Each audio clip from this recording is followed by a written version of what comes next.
Welcome to this technical presentation by Passive Plus Incorporated. This is the first in a series covering the specifications for multi-layer ceramic capacitors. My name is Bob Grossback and I'm an RF engineer with Passive Plus Incorporated. Multi-layer ceramic capacitors are found in virtually every piece of electronic equipment, ranging from cell phones and base stations to MRI machines, GPSs, radar, and satellites. The title of this presentation is Specs and Specmanship, and we're going to try and cover not just what specifications there are on MLCCs, but what they mean, how they're measured, how to interpret them, and here's where the specmanship term comes in, to what extent they reflect the actual performance of delivered products. Just to make sure we're all on the same page or on the same slide, this is an MLCC, and we see that it consists of a brick of ceramic with interleaved metallic electrodes, and with each end terminated on 5 sides by solderable terminations.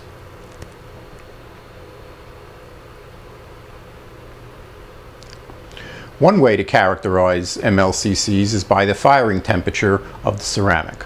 The so-called high-fire ceramics are typically magnesium titanate, sinter at about 1300 to 1350 degrees C, and have refractory metal electrodes, for example, palladium.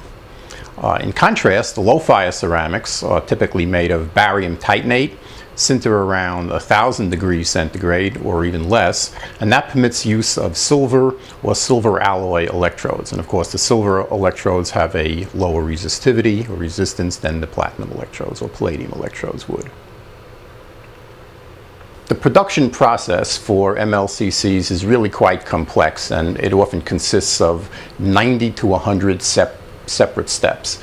We won't attempt here to cover them all, but the slide lists some of the principal processes. Basically, we begin with a ceramic powder that is mixed into a liquid and then deposited on a conveyor belt. The conveyor belt is maybe a foot or a foot and a half in width, and heated, and so it becomes a tape-like consistency.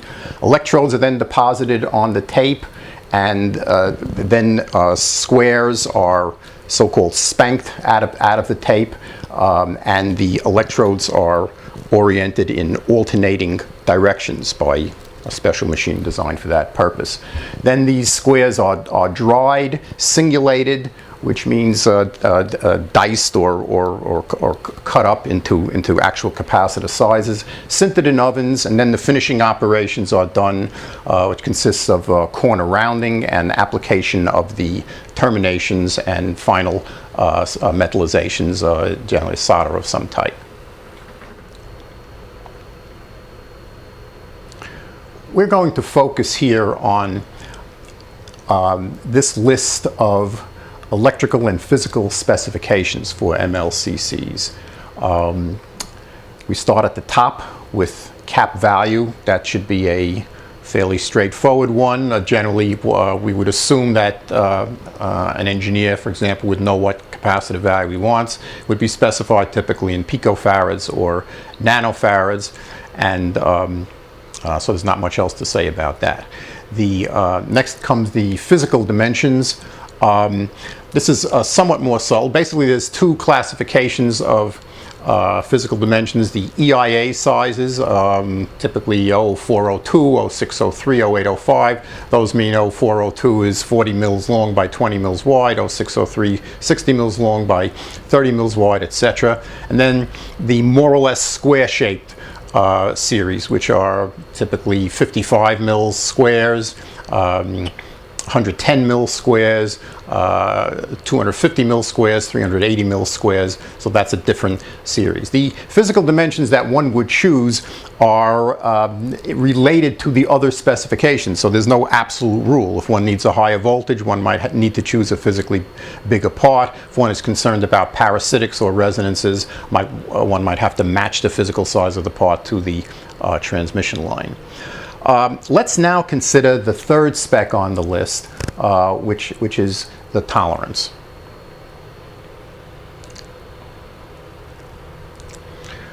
Tolerance itself is actually a very straightforward specification and easy to understand, but the distribution of the capacitor values within that tolerance may be less so. One might ask, why is that distribution important? Well, imagine if you were designing a filter of having 4 or 5 capacitors. Imagine if they all the values piled up at one edge of their tolerance, let's say all the highest tolerance part. The filter may turn out to be out of spec. Hopefully they won't all be that way. So what one does to determine the yield to a spec is generally called a Monte Carlo analysis, and this is available on a number of simulators. And that selects randomly values within the tolerance limits and assigns them to the components, and one can see what the yield of the total circuit that you're building is to a given spec. If you're having a 90% yield, for example, you have to account in pricing the part for the fact that you may be throwing 10% of them away or reworking 10%. If you turn out to have a 50% yield, it may be that you really have no design and you have to go back and begin ordering tighter tolerances. So it's very important to do this kind of analysis, and to do it properly, you need to understand what the distribution is within the tolerances. So this first slide shows a kind of idealized situation. You order the tightest tolerance. Ideally, you'd expect a normal or Gaussian distribution centered on the nominal value, and you get a truncated distribution that looks like this. In practice, you almost never hit exactly the nominal value because there's variations typically in the dielectric constant of a given lot. There's variations, even the 1/10 of a mil tolerance on the tape sounds very tight, but when you consider that tapes range in thickness typically from 1 to 4 mils, 1/10 of a mil out of 2 mils is 5% right there. So most of the time you get a little offset on the nominal value, and that gives you a plot that's not quite like the ideal truncated Gaussian, but still not too terrible when you order the tightest tolerance. What happens now if you do not order the tightest tolerance? Then you get something that may look like these two slides. What you might naively expect is that you would get something in this top picture here that's an offset Gaussian varying between your two somewhat looser tolerances. We've selected 5% here as an example. But in fact, what you get in practice is something with a big notch taken out of it.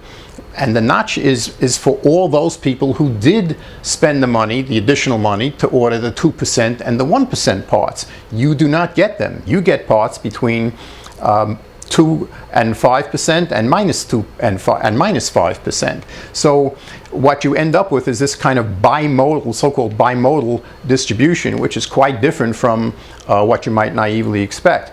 A third case, perhaps even worse, is when an adjacent nominal value, the tail end of that distribution falls within your tolerance band, and that muddies things even worse as far as the distribution. Also shown are certain measurement guard bands. They're generally small compared to the tolerance range, but there you have the uncertainty of the measuring instrument as well, and good manufacturers always make sure that to select something that makes sure that the customer gets his tolerance value, and so you leave room for this measurement error. The takeaway from all of this is in calculating Monte Carlo yields, particularly when you're not using the tightest tolerance parts, you won't get realistic results unless you account for the issues that we've noted, and particularly unless you can simulate some kind of bimodal distribution. Let's move on now to our next specification, ESR, or equivalent series resistance. The top schematic shows a generally accepted equivalent circuit for a capacitor, indicating both dielectric losses and metallic losses. Dielectric losses result from the loss tangent of the dielectric. We typically approximate what that is by measuring at the dissipation factor at 1 megahertz for cap values under 1,000 puff, and 1 kilohertz for cap values greater than 1,000 puff. And So in this range, at 1 megahertz to 1 kilohertz, the loss is almost surely all dielectric, and so we have an approximation to the loss tangent.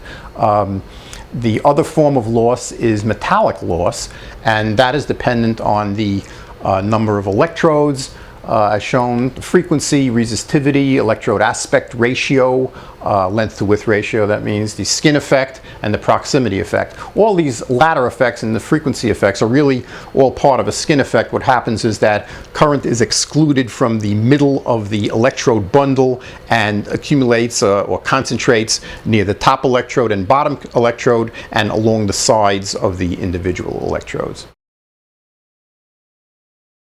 ESR varies with frequency. At low frequencies, dielectric loss is seen to dominate. At higher frequencies, metallic loss is seen to dominate. And there's a large middle region where both contribute about equally to the total ESR. In terms of what you might buy from Passive Plus Incorporated, our N series has a lower metallic loss because it has silver electrodes, so that those would be applicable for ESR at higher frequencies. The P or C series has a lower dielectric loss. Those would be better to use at the lower frequencies. And we're now going to kind of give you an indication of what higher and lower might be in this context. So this slide shows the actual measured ESRs of a couple of different capacitors, same value but different series. The N series again has a low metallic loss, C series has the better or lower dielectric loss. And we see here, for example, that for the 10 puff parts, that there is a crossover at 90 megahertz, meaning that above 90 megahertz, the 1111N would have a lower ESR. Below 90 megahertz, if that's where you were working, the 1111C would have a lower ESR. The 6.8 puff value has a crossover at 180 megahertz. Next slide shows the same kind of, these are experimental measured curves for 33 puff and 100 puff capacitors, and there we see that the crossovers are respectively 95 megahertz and 40 megahertz. Generally, it's true that the higher the cap value, the lower the crossover frequency, and of course vice versa, but it's not an absolute rule because differences in electrode pattern and the number of electrodes also have an effect. So it's a generalization but not an absolute one.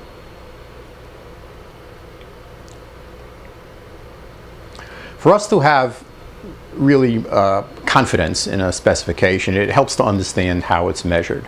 Consider that ESRs for these multi-layer ceramic capacitors typically range from 10 to several hundred milliohms and appear in series with capacitive reactances that could be in the hundreds of ohms. So you get enormously high Q values, and as a result, common measuring and convenient measuring instruments such as vector network analyzers or impedance analyzers are simply not sufficiently accurate under these conditions. So most MLCC vendors use a resonant line, a resonant transmission line to make this measurement. And this is what's shown above. This particular one was made by the Boonton Corporation, which kind of became an industry standard to perform ESR measurements. Unfortunately, Boonton is discontinued this series several years ago, so they're no longer readily commercially available.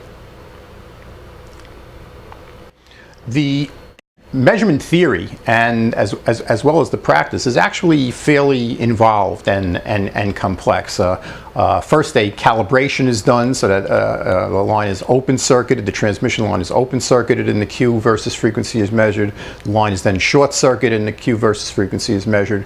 And finally, the unit under test is inserted. There's a plunger that squeezes the capacitor up against the center conductor of the coaxial resonator.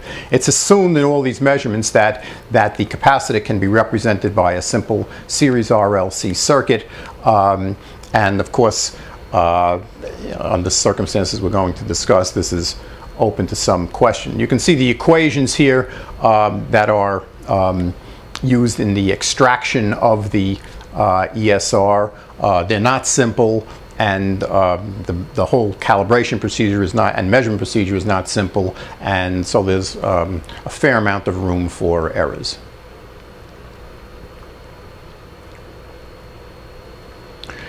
Here is how the Q factors look graphically. All these plots are Q versus frequency on the horizontal axis. The top the axes are logarithmic.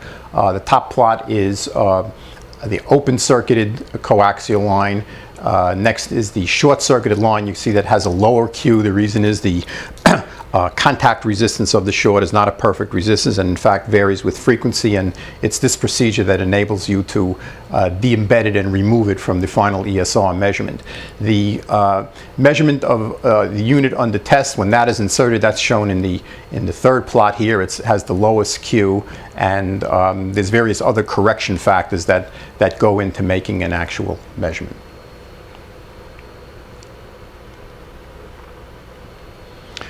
So there are several issues or errors that arise from these kinds of measurements.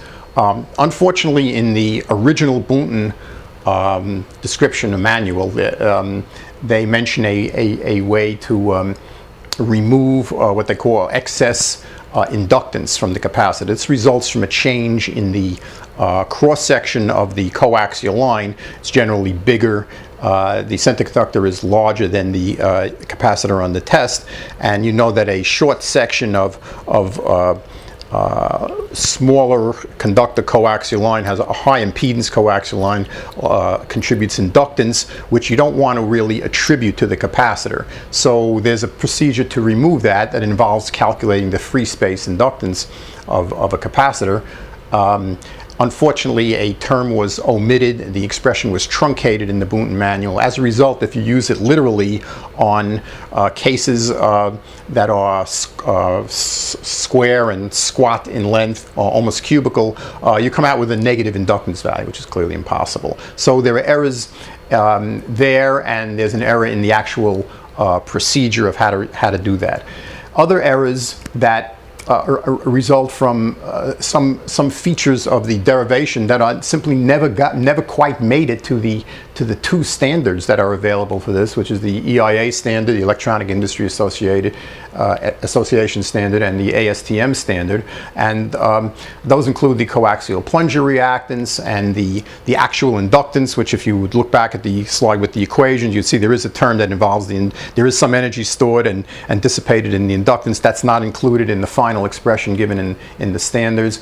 And this bottom one, stray capacitance, we're going to go into that in the next slide a little bit more carefully, but the bottom line is that you can get very large ESR measurement errors for low value capacitors that have small case sizes. Let's take a look at this so-called stray capacitance error, because that's perhaps the one that's easiest to immediately apprehend. If you take a low value capacitor and you put it into the measurement system, you will have stray or fringing or shunt capacitance in parallel with it, caused by the proximity of the center conductor of the coax to the end face of the plunger. This is essentially a lossless capacitance, and so it gives you unreasonably optimistic results for the ESR. There is a correction available, again, even in the Boonton manual, but it never quite made it into either of the standards available. So what you have, again, the greatest errors are for low value capacitance, typically less than 2 puff, and small physical size. That's what maximizes the fringing. And what you have are errors that can be in the hundreds of percents. So you may ask yourself, why hasn't this has been recognized before, it's been around, why hasn't it been corrected and rolled into the standards? One possibility is that no individual company is going to do it because it would make their product look like it had a higher ESR than the competitors. So the only way it could be done is through the standards committees, and no one has quite gotten around to actually implementing it yet.